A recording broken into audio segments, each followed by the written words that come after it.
everyone. Thanks for joining us today for this session for the PreSales Collective, where we're going to talk about why buyer enablement is your job. And I don't know about you, but this has been top of mind for me.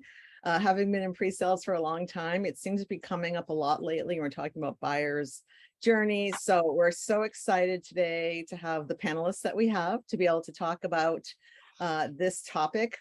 First of all, let me introduce myself and let you all know who's talking here on the phone. My name is Pam Dunn.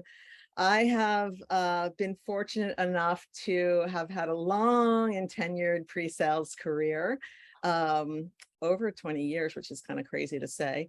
But I'm so excited to be hosting this webinar today with the PreSales Collective and my esteemed panelists here as well. I'm most recently with Contentful, where I lead a team of our pre-sales engineers. So super excited again to be talking about this particular topic. And I'm gonna just turn it over to our panelists and start talking about, let them talk about who they are and let them introduce themselves as well. Garin, why don't we start with you? Tell us a little bit about yourself and how you came to pre-sales. Sure, thank you.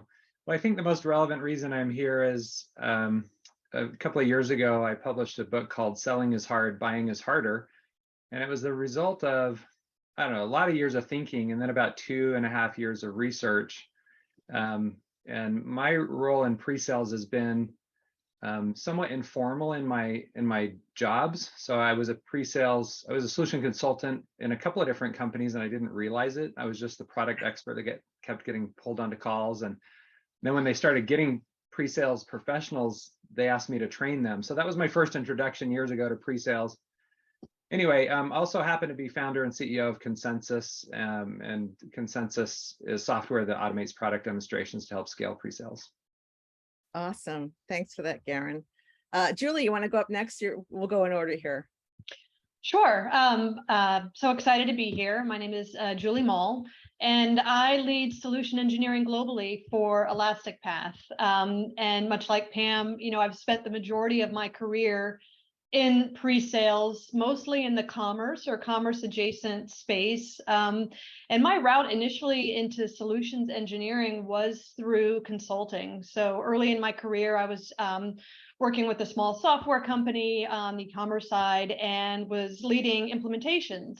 And oftentimes in the sales cycle, the account executives wanted to relay to customers the value that our particular brand of project management and consulting brought to engagements. So they would often invite me to come talk about that. And then I had an account executive say to me, "Hey, Julie, you're pretty good at that. Have you ever thought about being in pre-sales? You know the product, you're good in front of customers," and that was my jumping off point, and really haven't looked back since then. So yeah, that was my journey into pre-sales. I love that. I have a similar story as well. Hey, you're good at this. I'm like, Yeah. oh, I am. That's good to know. Up next, Tina. Oh, you want to give us a little bit about yourself as well? Absolutely. Hello there. I am Tina Phillips. I am the director of we call them business consultants, but the pre-sales consultants here at ADP. And my journey to pre-sales consulting came from the industry side. So my first career, I like to call it, I was a director of human resources for a number of different organizations that were all large organizations, but then decided to keep presenting and keep selling, right? And moved over to ADP. I was a client of theirs, but moved over to ADP and started doing pre-sales consulting for them. And it's been a fantastic journey. And buyer enablement is close to me on both fronts. I've been a buyer and know how hard it is to buy, and also how hard it is to sell. So passionate on both fronts of that coin. I love that. I always said in my next career, I would come back as a buyer because it's got to come back to me at some point. So thank you for that too, Tina. That's great. So I think folks on the phone will be able to, first of all, thank you to the panelists for agreeing to be here today. And I'm super excited to be talking about this topic, as I mentioned earlier. We do have a poll, so please, we'd love for you to interact with us. There's lots of ways to be able to interact with this webinar today. One of them is, first of all, we're going to, talk a little bit about the PreSales Collective. We're going to encourage you to be as as active in the pre-sales collective as you can be. We love lots of people being able to communicate, about what they like, what they don't like, what they'd like to see. We'd love to see you to come to some of the events that are coming up as well. And then we're going to talk about, as the panelists are here today, to talk about what buyer enablement is. Why is it all of our jobs? Why specifically does it actually fall a lot on pre-sales? So we'll talk about that today with the panelists. And then we'd love to get some more questions, so please feel free to put some questions, and we'd love to give you some answers to those questions as well when we talk about buyer enablement, especially as it relates to our deal cycles and how we engage and how we relate with our buyers where they need it, because we know our buyers are much more educated than they ever were. And then we'll summarize what we talked about today. We've got some great announcements. The PSC is on the move, so we can't wait to tell you about that as well. So let's jump right in and get started. So first of all, for those who are already members of the Pre-Sales Collective, thank you, thank you, thank you. It would be nothing without the community of people who participate day in and day out. Everyone here on the panel is a member of the Pre-Sales Collective. If you have not yet joined, you must join. There's really great events. There's such great content. Honestly, when I became a pre-sales engineer a long time ago, I always thought, wouldn't it be great if we had a place to meet and all talk about what we do and share resources and all that? And well, you have it today. There's lots of different places, but I would encourage you to come and be active in the Pre-Sales Collective, connect with others, learn, grow. We want you here, and we want to be able to connect with you. So please, thank you for those who've joined, but please feel free to join us as well. So how can you get the most out of today's webinar? I feel like we're all inundated today. We have lots of Zoom calls that we can join, lots of webinars that are out there, but we want this to really be about you. So we want you to interact with us. We want you to ask questions. Please use the Q&A function within the webinar to be able to ask questions, and be as active as you can be in the chat. We've got people monitoring it. We may not see your question right away, but we're happy to take those as well at the end if we didn't see them. Again, feel free to be to ask us lots of questions, and if we can't answer it, we'll be certainly posting it either on LinkedIn or on the Pre-Sales Collective website to get you answers. So feel free to do that as well. Okay, so we're going to jump right in. We're going to get started with the actual the meat of this. We're going to talk all about things buyer enablement. So again, thank you for our panelists for joining us, and let's get started. So I've got some questions here, but we're hoping that this will spur the dialogue as we go along. And certainly, again, if you're thinking of other questions that you want us to ask our panelists, feel free to add those as well into the chat. So we're going to start out with the most basic, because I feel like a lot of people who see buyer enablement, what in the world does that actually mean? So I'm going to ask some of our panelists here to jump in and give us your idea of what buyer enablement means to you. So Julie, let's start with you. What does buyer enablement mean to you? I think fundamentally buyer enablement is about education. That's the whole purpose of the buying cycle, is to understand as much as possible from the buyer perspective what the tool or the solution or anything like that, is going to offer, how it's going to fit their needs. And so education, but in context, right? We don't want to just kind of have a one-way conversation about, this is what we sell and this is why it's great and you should definitely buy it. But, hey, we understand your business, we've spent time understanding your challenges, and this is how our solution, technology, et cetera, is going to solve those specifically. And giving the buyer that comfort, which I think fundamentally is about education. Got it. Yeah, that's great. I love that you're putting the focus back on them, right? Which is what it should always be on our side. Garin, what are your thoughts on this too? I know you've written about quite a bit of this as well. What are your thoughts? Yeah, this is, of course, near and dear to my heart. I think the reason I got into this so deeply is because buying is enterprise buying in particular is so painful. Actually, retail buying has been made quite easy by a number of companies. But I think of B2B buying, and I'm focused on enterprise software. So you think about buying enterprise software is so slow, it's painful, it's complex, and it really shouldn't have to be that way. It should be easier, should be faster, should be even pleasant, maybe fun, maybe. I don't know. Those aren't words we usually associate with it. So when I think of buyer enablement, I think of making buying easier, not only for your initial champion, but there are all those stakeholders behind that champion. And they have to go into the organization, go sell. Sometimes they have to go try to enable massive change in the organization. It's so difficult what they're doing. And a lot of times they've never been through that. In fact, most of the times they haven't, at least with your solution. And so it's about trying to facilitate and coach them through that process, because you've helped other people along the way. So you're able to anticipate the things they're going to run into, the challenges, and just make that process easier. So for me, when I think about buyer enablement, it's trying to solve that huge pain point that B2B buying is today.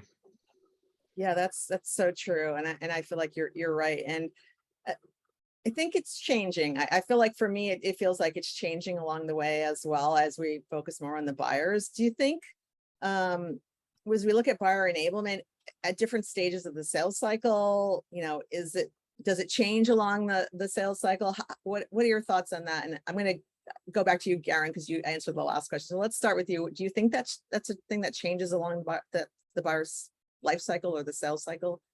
And how has it been changing along the buying cycle? Yeah, should we change what we're doing as the buying cycle changes, or even the sales cycle, or should they be mutually exclusive? I think a lot of pre-sales people ask that question as well. Well, one point I'll make is just a lot of times we call it a sales cycle. That means nothing to the buyer, right? So calling the buying cycle is one step in the right direction, because really we're there to help them get through the stages they need to go through. And yeah, this need for buyer enablement is present throughout their whole buying process. And as they move through these different stages, their needs change dramatically. And key to buyer enablement is what I call buyer empathy, which is just this ability to get out of your own need to get the deal done and just sit in the shoes of the buyer and understand at what stage they are. What do they actually need at that point?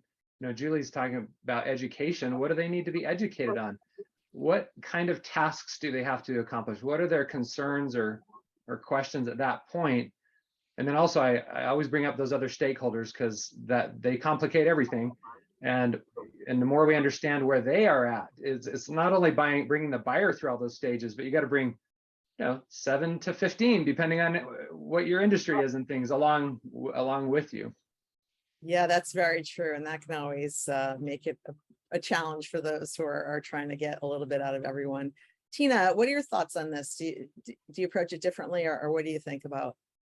We do, and similar to Garin, right? I think Gartner's done an amazing body of research around this, and they actually refer to the buying process as the long, hard slog. Yeah. And it is, because we think, I think as a sales team, we think of the sales process as very linear, right? We gain access, we do an overview, we get consensus, and we put a solution together and we get a deal, right? But it's not, it's circular. And it's hard, right? And there are several buying jobs that your buyers have to complete, whether it's identifying a problem, whether it's testing for requirements, and those jobs loop and sometimes happen concurrently. And it's our jobs, I think, with buyer enablement to make that process easier for them and allow them to increase their confidence in the decisions they're making so that they can feel good about what they're doing. So as an example, what that might mean as a pre-sales consultant is you're doing a vision generation demo to a buyer who's trying to identify a problem and see if there's a potential solution. And that might be a 10-minute, a 15-minute demo, when traditionally you might have been used to doing a 2 to 3 hour analysis or discovery, followed up by like an 8-hour deep dive demo. So I think as a pre-sales organization, broadly as a profession, we have to start thinking differently about meeting the exact need of that buyer at that exact step of the process so that they're confident in what they're doing. Yeah, I would agree with that too. I think you just gave me a little bit of a stomach ache when you said that 2 to 3 hour demo there. Feeling that from the past. So how do we balance, I guess, the next question, our need for discovery around, our stakeholders, and also the buyers just being much more educated today? How do we overall just balance the two, right? We're still trying to get a lot of information out of them where they just I think we've all been there where someone says, oh, I just want a demo, right? I just want a demo. What does that even mean? So how do we balance the two? Julie, do you want to take that one? Sure. I mean, this is probably one of the biggest challenges that we have in pre-sales, because it's not just the requirements from the buyer often, although they will, often come in and say, I've done this, I've looked at this, show me that, and they want to get right to the meat. But there's also the, organization, our organization, the internal organization, especially the sales organization, that also wants to drive speed through the sales cycle, right? And so if the customer has accepted the next meeting, let's say after qualification, and they say, okay, we want to get to the demo, and they've committed to the meeting, adding another one in that cycle, you're going to get a little kind of from the sales team. And so that's the great balance. But I think, and I think we probably all agree that anytime we have access to the customer, it's an opportunity to do discovery. So, what I try to do and, kind of encourage my team to do is think of every interaction as a way to do discovery. So even if we have to go right to demo after qualification, there's a lot of information available about organizations that we can leverage. In my particular industry, we're focused on e-commerce. A lot of brands have an existing commerce site. So, go buy something, go subscribe to a newsletter, right? Do all the interactive things that you can do to understand what that experience is, and then parlay that into some questions you might ask. So, that's the best way to balance. The other little bit that I'll add there often, and we've run some analytics internally at my current role and others, is that there's often a correlation between a customer's willingness to do discovery and outcomes. And they're, inversely related. So, we take that as a buying signal. Usually it means we're probably a little late to the cycle, and the research that they've done is often with competitors. So we have to balance that level of investment of time and resource, et cetera, based on those types of signals that come from buyers. Yeah, that's a really good point. Garin, I'm going to actually let you have a chance to speak here. I know you've got some ideas about different types of demos. So I'm wondering what your thoughts are here with everything the panelists are talking about. Yeah, one of the things that I was thinking about as Julie was talking is we're thinking about discovery and how the buyer wants a demo, but we want to do the discovery. As there's this tension there sometimes. And one of the things I was thinking about is this data point that Gartner had, which is that 59% of buyers will take a demo without any inclination or motivation to buy. It's like that's almost 2/3.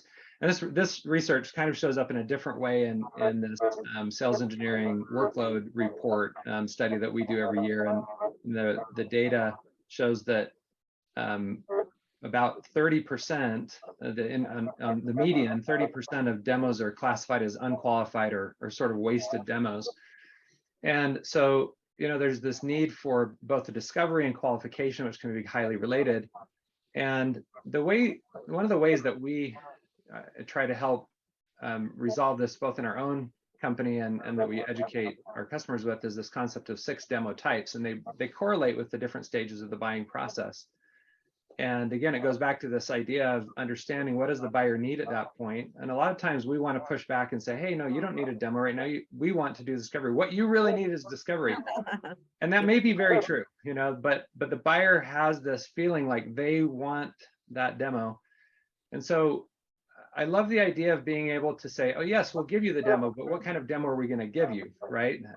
We're going to give you the right size of demo, the right depth of demo for your stage. And very early on, that means it's very light on product depth. And so just these 6 demo types is this concept that we've come up with to match the different stages. And whether you're doing interactive video demos or live demos, in solution consulting, we want to deliver the right type of demo at the right stage. So just briefly, there's the vision demo, micro demo, what we call the qualifying demo. Then there's the technical demo, and that's what, as an industry, we typically call the demo. And then there are these other 2 types called the closing demo or closing demos, and then FAQ demos, which kind of run throughout. So, I don't want to go into too deeply on that, but it gives you a sense for the way that we're trying to understand the buyer as they go through these different stages and match what their needs are and those questions with the type of demo we're giving. And a lot of times, if you give them what they want right away, then they're more open to discovery. And like Julie was saying, you can give them a very short demo, and they'll be satisfied that you did what they wanted, and then you can use that opportunity to dive into some aspects of discovery there. Yeah, I love that. I think you're so right. I think it's sort of like give to get, right? We all learn that in sales. We're giving them and then we're getting from them, right? So yeah, I love this.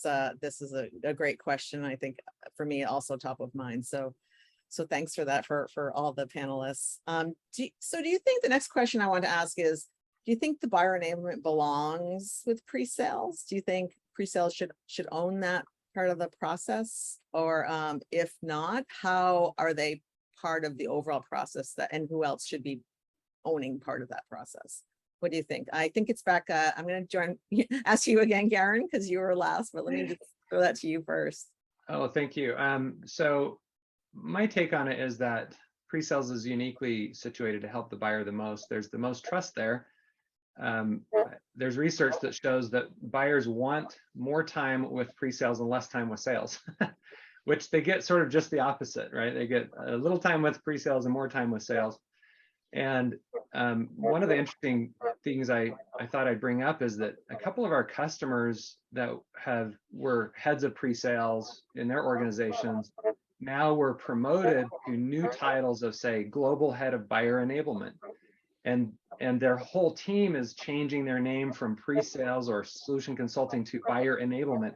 Solution consulting is not bad, but they wanted to change the name as a way to shift the whole mindset and the methodologies to this approach of buyer enablement and helping them get through the tasks rather than the traditional solution consulting or sales engineering. That's interesting. Wow, I haven't seen it yet, but I see where it would make sense and how it could evolve into something that, if you've been in pre-sales a long time, it might be an interesting aspect or Yeah. Your job. Yeah, I love that. Julie, I think I'm going to pose that question to you then. What do you think? Do you think pre-sales should own the process? Yeah, I mean, I agree with Garin in that there is a transition that's happening in the market fundamentally in terms of how we sell technology that kind of, puts the onus on buyer enablement, in some respects across the organization, but with the bulk of that responsibility and support coming out of pre-sales. So as an example, within our organization, we're really focusing on kind of, as an initiative, product-led growth, but, enabling our buyers to access the ability to experience our product in a very curated, experiential way that ties back to pre-sales kind of at prescribed moments on the kind of continuum of that experience. So in this case, as customers come in through that mechanism, their first interaction wouldn't necessarily be with pre-sales. It's going to be with product itself, but have the ability to, as they progress through that experience, reach out to pre-sales, will understand the context of that reach out. And I think that's a really interesting method of buyer enablement that allows us to get the hands-on experience to buyers, but make sure that it's done to the best way we can in context. And that's where the interaction with pre-sales. And then oftentimes what happens is there'll be a shift into a more traditional sales cycle once that kind of curated experience wraps up, customer makes a decision. Yes, this is going to fit my needs. Let's go now into the deep dive. And that's where pre-sales jumps in, both feet in and takes kind of over that enablement process. Yeah, I love that, especially the curated experience, right? And this whole thing is really focusing on what the buyer needs at that moment, rather than just a generic demo or, just any recording. But yeah, I love that. That's great. So for the next question, what would you see as some of the common mistakes that some pre-sales professionals are making at this stage? Like, what are some of the things that maybe we need to stop doing in pre-sales? And Tina, why don't we throw this one over to you? What do you think about that? How can we enable? Yeah, absolutely. I think one of the common mistakes that I see across the board is we all want to lead with tech and we all want to give the buyer what they want. And sometimes we go into it with what we want to show them instead of what they want to see. Yeah. And so I think Garin said it best early on in this webinar, but like, think of the buyer and put yourselves in their shoes and give them what they want and make it easy for them, versus either throwing spaghetti at the wall to see what sticks or only showing them what you think is important. Yeah, I have to agree with you there. And Garin, I'll send that one back over to you, since we're all kind of quoting you. What are your thoughts on just making the buyer enablement process better for the pre-sales, and have us stop doing those things that we probably should stop doing? Yeah, I mean, to go kind of piggyback on what Tina was saying about the kind of the empathy thing, the first thing is just this perception of what your role is. So instead of sellers, technical sellers, right, we're what I like to say, buying coaches. You're trying to coach that buyer through the process. You're there on the sideline. You're like a sports coach on the side that can't actually make points, because you can't sign the deal. You can't close the deal per se, but only they can do it. So you're there coaching them. They've got teammates. They're like the captain on the basketball team, right? They're out there at the point guard. They're passing the ball to all these other stakeholders. You got to coach that group to make the points. You just have to sit on the sidelines. So first of all, there's that fundamental shift, and sometimes we don't make that shift. Now in pre-sales, I think we're more likely to make that shift than in sales, but that's one of the challenges, that initial shift. Some of the other things that I see is just this idea that, oh, marketing is in charge of all things buyer enablement. And that's a big mistake, because marketing is good at one thing, in my opinion. Well, they're good at a lot of things, but one thing is as it relates to buyer enablement, and that is the vision, which is a very small part. It's the very beginning.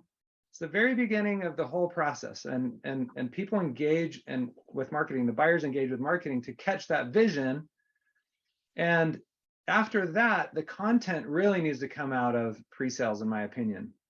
And that's because after they catch the vision, the buyers want to pull back the curtain, see the real stuff, get real answers, right? They don't want to continually run up into kind of superficial things.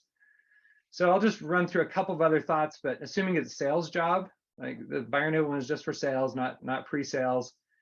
Also over engineering, when you think about building all the stuff that buyers need, whether it be video demos or demo environments, or white papers or case studies or ROI calculations, or whatever it is, whatever you're helping with in all of that, a lot of times there's just a tendency to over-engineer.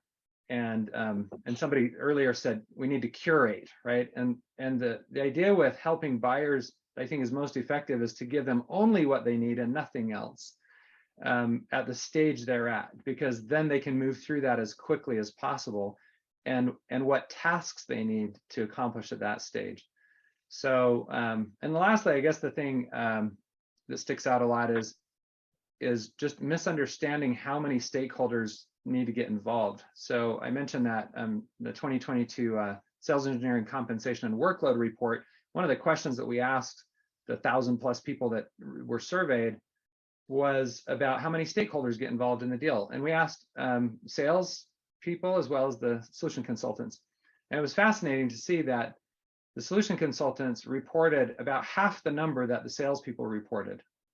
And I don't know what that means exactly, because it's just a data point, but what it seems to suggest to me is that sales engineers may not be fully aware of all the stakeholders that need to get involved to actually get that deal done. So that's something that I think we need to raise awareness on, and make sure that as solution consultants, we understand what their needs are in all those stakeholder roles. Yeah, I love it. That's fascinating research. Although I can say I'm probably not surprised. Yeah, that's a really interesting data point that we probably need to uncover a little bit more about why that is. It kind of leads me to my next question then. What can we as SC managers advocate for better buyer enablement practices, and also, training our SCs to really think more about, buyer enablement? I think it's one of those terms that's coming up a lot, but I would guess if there's a lot of pre-sales folks on this call, they might not have ever really heard of them being a part of buyer enablement. So how can we advocate for them and be better at, setting up either training? I'm going to push this to both you, Julie, and Tina. We'll start with you, Julie. What are your thoughts on that? How can we be better at getting our people ready for So, we forget that we have access sometimes to a lot of great data about what works, what resonates, what doesn't. First and foremost is customers, right? Anytime you work with a customer through an opportunity cycle, there's an outcome. Sometimes it's the outcome you want and sometimes it's not. But out of both of those are great learnings that you should take back and think about how you pull that into your organization. You operationalize what works and you learn from what doesn't. So a lot of times, you'll do win-loss reports, and we have motions where you can talk to your customers about, all sorts of things. One of which was, how was the sales cycle? What did we do well? What didn't we do well? So that's, that shouldn't be ignored. And I think, also, metrics, we all log our activity in some form or another, in some system or another, and being able to kind of take a look at, what steps in the process did we have interactions, what were the next steps, and then ultimately, we're looking for conversion, right? Which motions resulted in the outcome that we wanted, and again, operationalizing those things. And I'll just close by saying, oftentimes, and I think this was kind of a question in the Q&A about how do we get our sales partners to really, help us deliver on that promise, I guess, of buyer enablement. I always tell my teams that, remember, we don't hold the bag. The account executive, salesperson, they hold the bag. They're beholden to the quota. Our job is to help them reach their quota. And to the extent that, we do that, through these processes, and we can help them see, you got from point A to, getting to President's Club because we did these things. They are, so willing to listen to us, listen to our advice, and, partner with us. And I usually end like QBR meetings or, sales kickoffs. And, as we present what we're doing in pre-sales with that old Tom Cruise movie, where the football player's like, show me the money. And, Tom Cruise is like, help me, help you, help me. And I mean, if anything describes what the pre-sales sales relationship is like, I think that kind of is in a nutshell. And again, the more we show effective outcomes, the more they let us help them. So that's always my aim. Yeah, I love that. That's a great movie to remember for to keep the teams together, right? Yep. What are your thoughts, Tina, on that? Yeah, it's a great question, right? So how do you get a pre-sales consultant comfortable with walking into a demo where they don't know anything about the client, right? I think that's what the question that I get from a lot of my team very often. And I like to remind them that just because we haven't had a discovery session doesn't mean we don't know anything about them. So I think a couple of us have said earlier, like, talk about the customers that you've had in the past in this similar situation or in this similar industry. Also, use the resources at your disposal, whether that's Google, whether that's their own company website. I know at my organization, we have a great amount of data around how personas buy. So how does a CFO buy? How does a CIO buy? What are they looking for? So even if you haven't had a chance to talk to somebody like that, you can go out and do some of that research and make some assumptions. And then that very first step in that blind demo, right, or that I don't know you demo, is to validate your guesses. I was at a customer last week just like you. This is what we talked about. Is this something that you're struggling with today? If so, I'd love to show you how we can solve that for you, right? I try to help our pre-sales consultants be very comfortable in that scenario, even if they hadn't had a chance to do that discovery. So we're taking that step. And then secondarily, that sales to pre-sales relationship, I like to remind my salespeople that just because we're doing a vision demo or a gaining access demo doesn't mean we're going in without any prep. A lot of times those calls require a lot more prep than if we've had a chance to do a discovery, because the salesperson and the pre-sales person have to be in lockstep with how they're moving through that process. And I'll join those calls.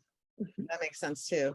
So I guess the next question is, outside of, because I think we're all talking about a lot of times it being, curated demos or live demos, what other type of assets or output are you typically looking at? I know I'm probably sure Garin's is probably going to be different than the rest of us, but I'm going to start with you, Garin. Just, I know you can give us some ideas on what you're offering with Consensus, and then I'll ask the rest of the panelists. Yeah, I mean, you might think that my response is just going to be, oh, it's always interactive video demos or, these kinds of things, but far from it. When we're talking about buyer enablement, even though I believe that can play a huge part, especially with those unqualified buyers, right? It's like you let them go through some automated process until they're more qualified. But really, it boils down to this analysis of the different stakeholders. So to understand what types of mediums you need to use, you really need to understand all the different stakeholders that get involved, meaning the roles.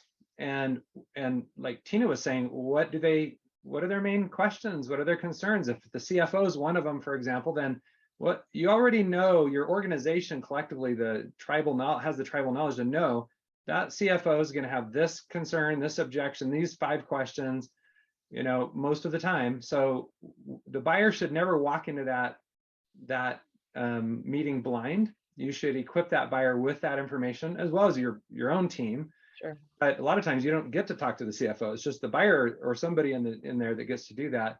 But as you understand all these different stakeholders, what their needs are ahead of time, and then you ask yourself, well, if they have these needs and these questions, and they come in at these stages of the buying process, how do we help them either get the information they need or accomplish the tasks they need? And that will tell you what materials you need to provide them. Sometimes we have to get on a phone call, but that's only a small portion of the solution. Sure. Of course, the interactive video demos, you've got the things in PDF form that might be white papers or buying guides. How should you buy this type of solution? What are the things you need to be thinking about? You've got the ROI calculators and different kinds of things, social proof. There's so many different mediums, and so instead of saying, well, we're just gonna go down and make all of our buyer enablement assets like this, it's really about just what does each stakeholder need at that point, and what is the easiest way for that champion to share, because they're the ones that have to go and educate internally or sell internally, is another way to say that. How do you equip them with that and coach them so that they can go do that? And so that will lead you to what is the right format, I guess. Yeah. Before I move on to the next panelist, Garin, who do you think should own these assets? That's always a question I find is interesting. Should pre-sales own it? Should marketing own it? I mean, yeah, technically you don't want to own it. I'm so biased because pre-sales has real things to offer, and the other ones have partially real things. It seems like that's the way I think about it, and buyers want the real thing, and so I think pre-sales should own it. However, the reality on the ground is that a lot of times marketing wants to get their hands in it, which we've seen so many times just causes all kinds of problems. Sure. So what we like to educate our customers to do is say, hey, go get marketing and say, we're going to implement this solution, this way of approaching the buyer enablement process. You should have the vision aspect. So here, you get the vision aspect. Now go run and work on that. And then hopefully that gets them out of your hair so that you can focus on all the other stuff that's after that point. Yeah, let them do the pretty things. Exactly. There's a role for that, but it's only the very beginning of the process. Yeah. Yeah, that's true. That's my take on it anyway. Thank you for that. Julie, any other things to add as far as, demo assets or additional output from pre-sales that you would say has been helpful? Yeah, no, I mean, I think, to a large degree, pre-sales does own a lot of those assets. I think of, marketing and specifically product marketing as a real partner in doing some of these things. And, I think at least in our current organization, we have a very two-way relationship where, as they create some of those pretty and beautiful things that we leverage in sales cycles, we have first view as to what's resonating, what's not resonating, where are we seeing customers need to drive deeper right off the bat versus not. So we always take that feedback and circle it back to marketing. And then, vice versa, we'll often get asked to help produce some assets that are shareable, throughout the organization fundamentally. But, the reality is your solution engineering team is probably the most educated in your solution out of anyone in the organization, because we're in there every single day, customizing, creating demos, testing functionality, really pushing the limits sometimes. And so it's no surprise to me that other parts of the organization come to pre-sales and say, hey, can you create, this or that? And fundamentally, in any software company, the ultimate goal is to sell software. So all of those things come together to do exactly that. So, we really try and not so much ownership, but, where are we going to get the best, investment of our time in terms of, the potential bang for the buck, as it were. Yeah, that's a really great point. Thanks for that. And thank you for all this. This was really great dialogue with you all today. Thank you for, rapid fire answers to the questions. I have one final question, and I know we have a couple of questions in the chat as well, but if you could give one piece of buyer enablement advice or tactic, if you will, what would it be? And I'm going to start with you, Tina. Yeah, absolutely. And I'll piggyback off of the conversation about who owns buyer enablement assets, because I think all of the tools that we have at our disposal, we can quickly become a lot of noise for our buyers, right? So if you think about the whole reason that we're talking about buyer enablement, it's to make our buyers, or to give our buyers the right information at the right time. And then if you talk about assets and you're like, well, let's just throw all of these assets at them to consume, that's a lot of noise and a lot of information for them to have to weave themselves through. So I think the one piece of advice that I would give around buyer enablement is to continue to ask yourself what's in it for the buyer, and to put the buyer at the center of all of the answers that you're doing for those questions. So not necessarily, hey, this is a great piece of information that I want to give to the buyer. It's, why does the buyer need that information? And is this the right piece of information to give them for the step that they have to complete, and to continually force ourselves to answer that question. Yeah, I love that. Is it the right time for this? Let's just update them with more stuff. They don't need more stuff. So that's great. Thank you. Garin, how about you? What do you think is the best piece of buyer enablement advice? Well, what I would recommend is just to start by mapping out the buying group. So you get some of your most senior or most tenured, or at least experienced people together, both in sales and pre-sales, and just say what types of roles get involved, what stages do they get involved at, and just that alone can be eye-opening. And it's a different exercise for different product lines, sometimes different market segments. But you should just start with maybe the one you want to jump into and start working on buyer enablement. And we just call it buyer enablement mapping, or buying group mapping. And by the way, you can find some samples out at buyerenablement.io, which is just kind of a companion page to the book. And so I would also just suggest reading the book, Selling is Hard, Buying is Harder, which I know is a bit controversial to some salespeople, but I had initially, I was going to call it Selling is Easy, Buying is Hard, but we softened that a little bit, because selling is hard, but buying is harder because the buyers have never done it before. Usually they've bought other things, but they've usually never bought your solution. And so it's harder for them because they don't really know what they're up against. And so mapping all that out, and then being able to figure out what all those different stakeholders need is going to help you understand where to start. You're going to be a little overwhelmed at the beginning because you're going to realize we don't have all the things that our buyers actually need. Yes. So you're going to have to sort of stack rank the things either by how easy they are to build or put together or what have you. But again, if it's just a starting point, and that's my advice, is just get started with, pick a product line, a market segment, and map out the buying group. And if you're an individual professional, you can do this on your own, or just grab a colleague and work on it together. And that will get you started. Great. Yeah, that's all really great points. And Julie, I know you posted yours in the chat. Do you want to add anything to that before we move over to the other questions? So the question, what's my best piece of advice, I think, as it relates to buyer enablement? Sometimes, to me, what we do in pre-sales and how we enable the buyers of the organizations we work with is through engagement. And that engagement looks like a variety of things throughout the sales cycle, and so I come at this from a manager's perspective. When I am looking to shape a team and build a team, the most important part of buyer enablement is being able to communicate effectively what the value, and again, the means and the method and the tools that we do that are varied, whether it's videos or direct demos or filling out an RFP, that, right, all of these things happen. And the most important thing is the ability to communicate that perspective effectively, because technology can be taught. So, when I've had, folks on my team come to me and ask about, what they can do to continue to further their skills, oftentimes I don't point them to technical training. I point them to more kind of communications based training, those types of those things that really help develop those skills. And the one thing I, kind of try and share again with the team is that, people buy from people. Fundamentally, they're not going to buy off a video.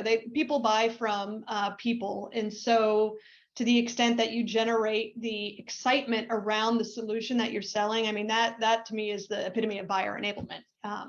That's what customers want to see, that you can, that the solution that you're positioning against their requirements is the right one. And if you're not super excited about it, they're not going to be either.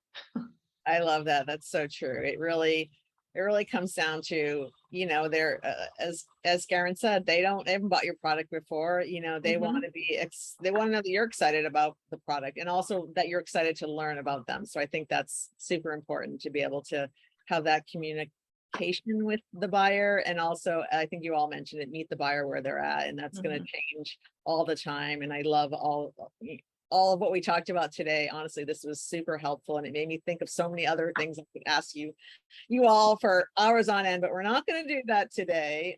Again, thank you all so much. There's a question in the chat from Greg that I'm going to, Greg, I'm going to repeat your question, but if I don't get it right, please feel free to jump into the chat. But Greg asks, has anyone heard any buyers' opinions on the term buyer enablement, especially as a job title? What are our buyers actually saying is what we're looking at. What's their opinion on that? Anyone have any? I can jump in on that a little bit. I haven't heard a ton, but I've heard a couple of data points, and they're usually positive, because the buyers, a lot of times we make the mistake of thinking that the buyers don't want strong leadership. We think that a lot of times we hear salespeople say, what do you think is the best next step to the buyer? And while you're going to get some good information out of that, really a lot of times they don't know. They have an idea, but they don't know. And the buyers love the idea that they have this special coach that knows the way, knows the pitfalls, and can help them get through it. And insofar as buyer enablement communicates that, they like that. I haven't heard any negative reaction to it. I have heard some positives, but only a couple of data points. So I don't know if that's super helpful at this stage, but as some of the titles are changing, the feedback is that it's generally positive from what I'm hearing. I love that. Yeah, I feel like, again, if we're meeting our buyers where they're at, I feel like they're just much more, receptive overall. So yeah, that's a great point. I don't know. I think there was one other question.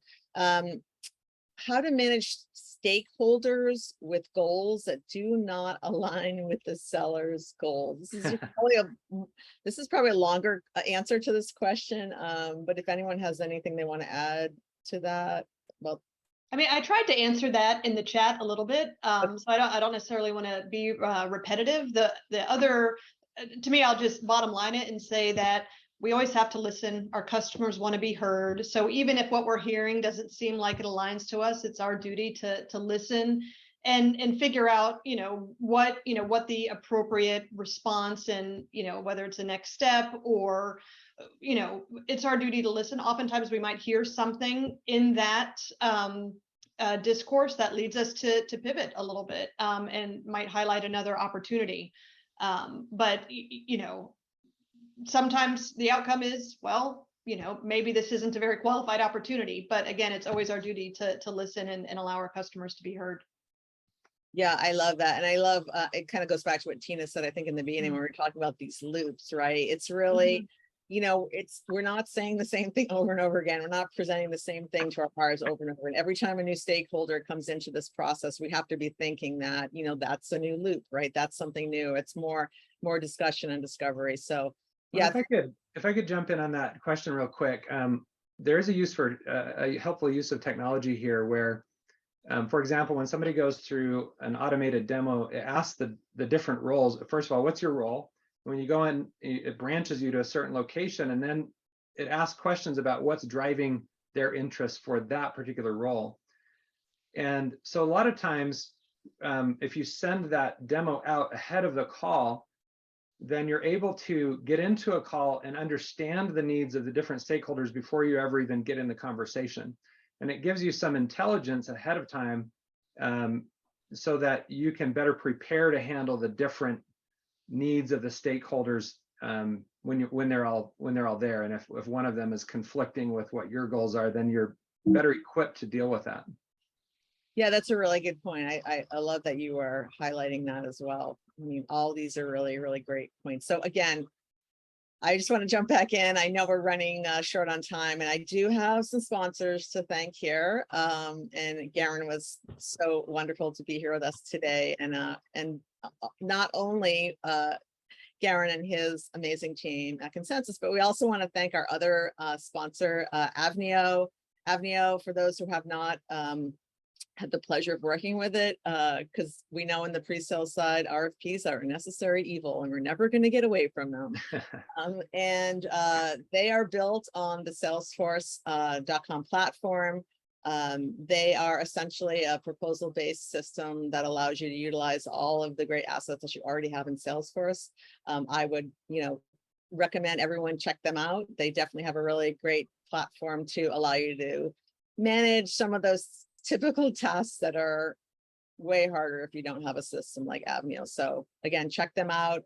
They've got lots of really great stuff on their website. So feel free to jump out there and go to Avnio and their website at avnio.com. And on top of that, they also have an ebook. So you can get that at avnio.com/resources, sign up for the ebook, and they can give you lots more information about how they work within the Salesforce platform. And then last but not least is Consensus, essentially the intelligent demo automation system. I know Garin has been talking about some of the capabilities throughout. They've got lots of amazing customers that are using it. I have also tested and previewed their solution. I can assure you that it's one of those that you will definitely get completely hooked on once you jump in and start using it.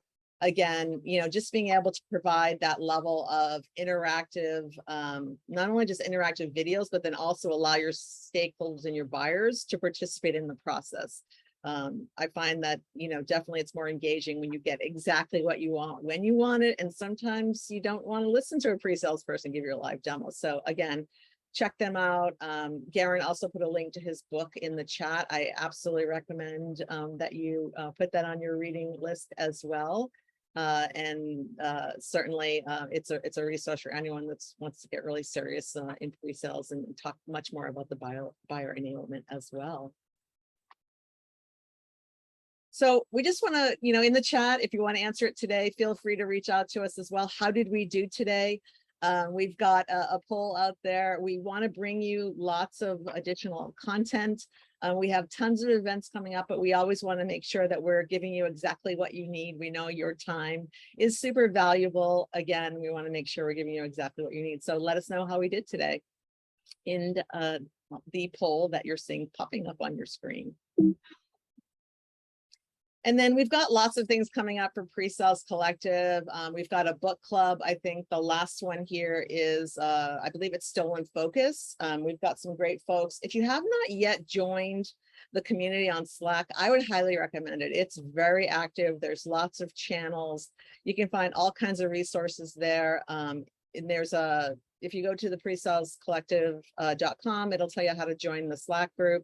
And that will give you access to all this information, as well as the back to school tour, which I don't know if we have a slide please join the PreSales Collective and go to their site to find out more information about those upcoming events. But as we finish up today, let me stop sharing my screen. I just want to thank all of our panelists today, Garin, Julie, and Tina. Thank you so much for joining us.